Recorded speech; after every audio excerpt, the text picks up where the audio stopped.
Hey Taurus, I'm Eleanor, and this is your money and career reading for March. And while my channel is still small, you can ask me to pull a clarifier for any of the cards here, and I will do that in the comments to get you something more personal. So your oracles for this month, you have Truth and Apricot, which says rejoice and laugh. So have you know the phrase, it's funny because it's true?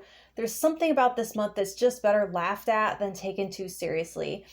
And I'm also hearing this could only happen to you. This could only happen to Taurus. And it might be also a very social time at work. And it's that joking around with certain people that builds rapport and potentially opens a door for you.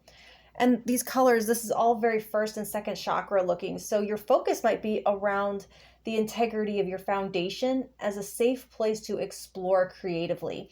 And I feel like you might be creating funny, uplifting content that at the same time, it sheds light on things that need to be talked about. Anyway, like bringing joy into what you do draws prosperity towards you right now. So let's see, you have the Six of Swords and the Three of Wands. A lighter heart is exactly where you're headed. It's like there's a change of environment, so you could be stepping into a different, less stressful position that allows you more freedom of expression, or at least you might be putting in for it and you're waiting for an answer.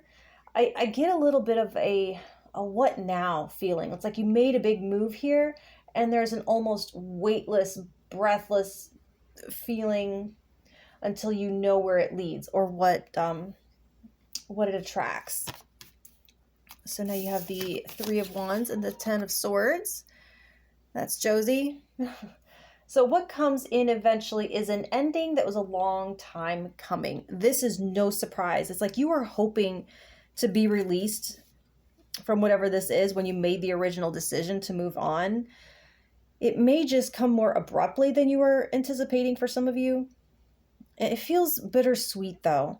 And others of you put something in motion and then you like smell a scam in time and you shut it down. It's like maybe you started something that sounded promising and was sold as offering you an opportunity to be your own boss, and it sounded great. So you researched it only to find out that it's a pyramid scheme or something, and you change your mind. It doesn't mean that's not a bummer because like it sounded so great and you were probably looking forward to it, and it probably made a lot of promises that weren't going to be kept. So you have the Ten of Swords and the Seven of Coins.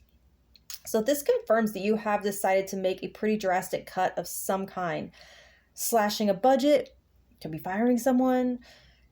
Essentially, you're pruning a big piece of dead weight. So now here you're kind of going over what you're working with to make sure it's still viable or if anything else has to go. It's like this is kind of interesting.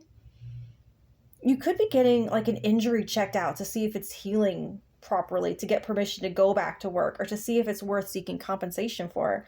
So go back to that Three of Wands with the Ten of Swords. Be paying attention and not looking too far ahead. Like pay more attention right in front of you so that you don't like wipe out literally. But I mean, yeah, this could be like assessing some kind of damage as well, but there's a lot of good left to work with. The growth from here is going to be healthier because of this. It's like farming where they burn the field, I guess, to make the soil more fertile. I don't know. I've never been a farmer. I just know that's a thing they do. So now finally you have the the Seven of Coins and the Ten of Vessels. It would be hard to say anything other than it all works out. So whatever little piece you were making moves towards with the Six of Swords, it turns out way better than that. I feel like it's the result of this truth, staying in your integrity, not holding on to something with this Ten of Swords that really did have to go. Like it would have continued to be a burden and a blockage to your long-term happiness. And I love how you have rejoice with the Ten of Cups. Confirmation of laughter and rejoicing after a sticky situation passes. But that almost makes it sound passive, like when the situation passes. But it's a win that you earn with honest dealings. And there's going to be a time this month that you might just have to laugh something off or find the humor in something or somehow see the positive side of it, or it's going to get too heavy and you could get mired in it. Like, I'm not about toxic positivity and bypassing and stuff, but there is a point where too much negative could get you stuck and you then can't get out of it. Almost like the swamps of sadness and the never ending story.